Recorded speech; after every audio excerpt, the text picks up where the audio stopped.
नमस्ते। थायरॉइड की डिज़ीज़ के बारे में तो आपने सुना होगा, लेकिन क्या आप ये जानते हैं कि ये बीमारी हमारी आँखों पर भी असर डाल सकती है और इतना गहरा असर डाल सकती है कि अंधेपन का खतरा हो सकता है। थायरॉइड की बीमारी मुख्यतः 2 तरह की होती है। एक होती है हाइपोथायरॉयडिज़्म, जिसमें जो हमारा थायरॉक्सिन हार्मोन होता है उसका लेवल कम हो जाता है, और एक होता है हाइपरथायरॉयडिज़्म, जिसमें जो थायरॉक्सिन हार्मोन होता है उसका लेवल ज़्यादा हो जाता है।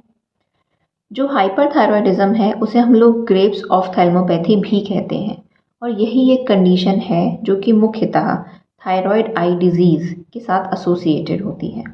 तो आइए आज मैं doctor Pallavi Mishra thyroid eye disease के लक्षणों के बारे में, उसके वार्निंग साइंस के बारे में और उसके उपचार के बारे में आपसे बात करूंगी। तो सबसे पहले बात करते हैं कि क्या ऐसे फीचर्स होते हैं जो कि इंडिकेट करते हैं कि हमें थायरॉयड आई डिजीज़ है। तो सबसे पहले क्या होता है कि हमारी आँखों में ग्रिटीनेस की फीलिंग आती है, जिससे हमारी आँख के अंदर रेत चली गई है, चुभता रहता है, कुछ कंकड़ कंकड़ से महसूस होते रहते हैं। दूसरी चीज़, आँख के अंदर या आँख के पीछे दर्द होता है, जिसे हम लोग रेट्रोऑर्बिटल पेन कहते हैं।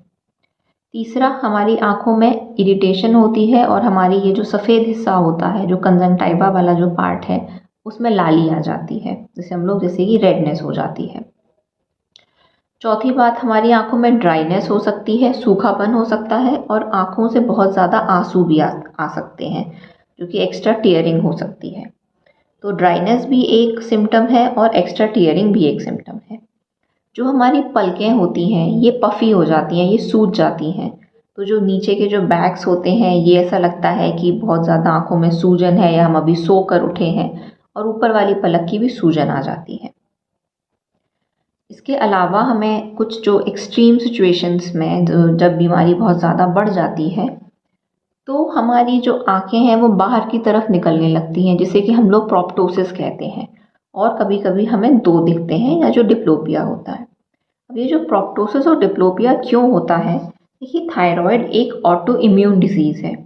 ऑटो इम्यून डिजीज़ वो बीमारियां होती हैं जिसमें कि हमारा शरीर ही हमारे शरीर के खिलाफ चीज़ें बनाने लगता है और उसको ख़राब करने लगता है। तो इस ऑटो इम्यून डिजीज़ में क्या होता है कि जो हमारा टिश्यू होता है, जो आँख के पीछे का, जो मांसपेशियाँ होती हैं, उसके अगेंस्ट हमारा शरीर काम करने लगता है, जिसकी वजह से उसमें सूजन आ जाती है और उनमें पानी भरने लगता है। तो जब यहाँ पर आँख के पीछे अगर पानी भरेगा, वो टिश्यू बहुत ज़्यादा स्वेल अप कर जाएगा, तो हमारी आँख को बाहर की तरफ धक्का देगा। तो इस वजह से हमारी आँख बाहर की तरफ निकलने लगती है और इसे हम लोग प्रोप्टोसिस कहते हैं। कुछ ऐसे वार्निंग साइंस होते हैं जिसमें कि हमें तुरंत डॉक्टर को दिखाना चाहिए बिना देरी किए, वरना हमारी आँखों की रोशनी जा सकती है। तो जो सबसे पहला वार्निंग साइन है वो है कि जो हमारी पलकें हैं वो हमारी आँख को पूरी तरीके से नहीं ढक रही हैं। अगर ऐसी कंडीशन है तो जो हमारी पुतली है उसमें सूखापन आता रहेगा, और बहुत लंबे समय तक इस स्थिति में होने पर हमारी जो पुतली है उसमें अल्सर हो सकते हैं, घाव हो सकते हैं, और हमारी आँख की जो पुतली है वो गल भी सकती है। दूसरा, अगर हमें रंग पहचानने में दिक्कत होने लगे, अगर हमें रंग हल्के दिखने लगे, जैसे अगर जो हमें लाल रंग देखने का जो एक्सपीरियंस है, अगर उसकी वजह से हमें लगे कि हमारा रंग फेड हो रहा है। और तीसरी चीज़, अगर हमें लगे कि जो हमारा फील्ड ऑफ विजन है वो कम हो रहा है, मतलब हमें थोड़ा कम दिख रहा है, तो ये सारे सिम्टम्स होते हैं कि जो हमारी आँख की जो नस है, जिसे हम लोग ऑप्टिक नर्व कहते हैं, वो कंप्रेस हो रही है। और अगर ऑप्टिक नर्व का कंप्रेशन बहुत लंबे समय तक रहेगा तो हमारी आँखों की रोशनी हमेशा के लिए जा सकती है।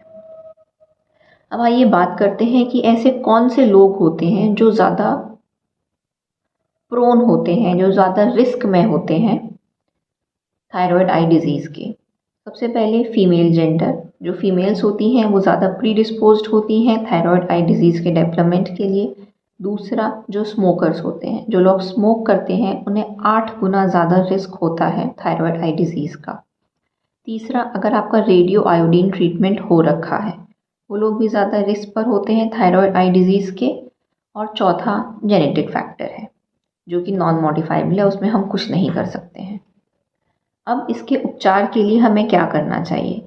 अगर आँखों में आपको गड़न हो रही है, चुभन हो रही है, लाली है, हल्की फुल्की सूजन है, तो जो आर्टिफिशियल टीयर सब्स्टिट्यूट्स होते हैं जैसे कि Refresh Tears, Refresh Liquid Gel, Systane Ultra, आप इनमें से किसी का इस्तेमाल कर सकते हैं। इनको आप जितना फ्रिक्वेंटली चाहें, दिन में 4 बार, 6 बार, 8 बार, उतना आप इस्तेमाल कर सकते हैं। दूसरा, अपने थायराइड के जो लेवल है, जो हार्मोन्स का जो लेवल है, उसको कंट्रोल में रखिए।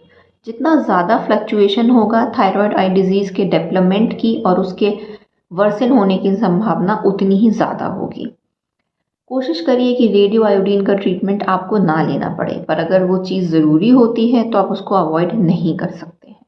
चौथा, जो सेलेनियम का जो सप्लीमेंट होता है, वो ऐसा माना जाता है कि थायराइड आई डिज़ीज़ की वर्सन नहीं होने देता है, वो उसके कोर्स को थोड़ा कम प्रोग्रेस करने देता है।